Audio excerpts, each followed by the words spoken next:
waa mid ka mid ah dambeedyada ugu fiican dunida kubadda cagta. Waxa uu ka tirsan yahay safka kooxda kubadda cagta Paris Saint-Germain. Hore waxa uu ugu soo ciyaaray kooxo dhowr ah isagoo ka soo baxay akademiyadda Castilla ee kooxda kubadda cagta Real Madrid. Waxa amahay ugu dirtay kooxda kubadda cagta ee Dortmund. Koorinta uusan ku biirin kooxda kubadda cagta Inter Milan oo ilaa uga sii gudbay qalcadda Parc des Princes. Waqtiyadii ugu dambeeyay waxa uu cadaaro ka sameynayay garoomada waddankaasi Faransiiska ilaa laga soo gaaro bishii tagtay dhamaadkeeda. waxaa soo baxay sheekooyin ku saabsan Ashraf Hakimi in lagu helay qadiyado waaweyn gaar ahaan qadiyad kufsi ah taasoo halis gelin karta amaba soo gabagabayn karta waayihiisa kubadda cagta. Ninkan ayaa gabar ka mid ah gabdhaha ku nool waddankaasi Faransiiska waxay sheegtay inuu kufsaday kadib markii ay ku wada ballameen gurigiisa, iyadoona su'aalo la weydiiyey kadib markii ay u yeertay xeer ilaalinta. waxaa la hordhigay qadiyadaasi waxa ka jira. waxa uu beeniyey gebi ahaanba qadiyadaasi jiritaankeeda isagoo sheegay in qadiyadahaasi dhan lagu raadinayo caannimo. hooyadii oo hadashay waxay sheegtay in umuurahaasi oo dhan waxba aysan ka jirin, iyadoo u daliishanaysa gurigiisu inaysan waxba ka dhici karin sababo ku aadan sida loo qaabeeyey iyo weliba kamerooyinka ku dheggan iyo wakhtiga gabadha ay sheegayso in hooyada guriga xaadir ay ku ahayd. sidoo kalena guriga aad u mashquul badnaa islamarkaana macquul aysan ahayn qadiyad noocaasi oo kale inay ka dhacdo. marka laga hadlayo Marookaanka Ashraf Hakimi ma jirto caddayn rasmi oo lagu helay, laakiin waxaa socda baaritaan suurtagal ay tahay waqti inuu qaato, iyadoo waqtiga rasmiga ay dhacdadaasi lagu sheegay inay ahayd 26 bishii February ee tagtay kadib markii gabar la sheegay da'deedu inay ahayd 24 sano uu ku ballansaday guriga islamarkaana kufsi u geystay iyadoo raalli aysan ka ahayn. booliska magaalada Paris waxay u yeereen ninkan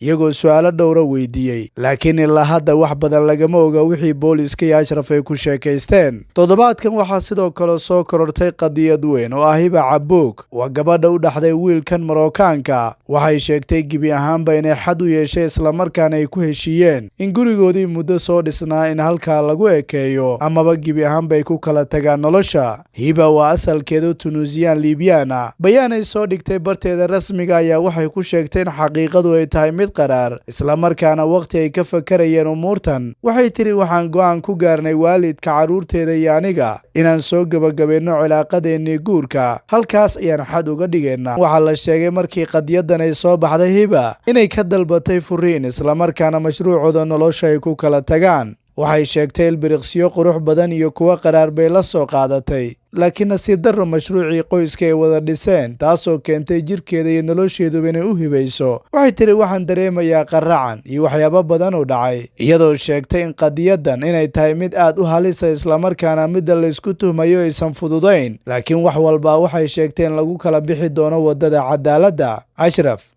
waxa uu ku celceliyey dhowr jeer in qadiyadan ay tahay mid lagu handadayo islamarkaana la doonayo in dhaqaale looga qaato. qareennadiisa oo hadlayna waxay sheegeen umuurahaasi oo dhan waxba inaysan ka jirin. hooyadii ayaa sidoo kale difaacday, wax walbana waxay tilmaamayaan Ashraf inuu lugaha kula jiro qadiyad adag oo aan gabagabaynteedu sahlanayn.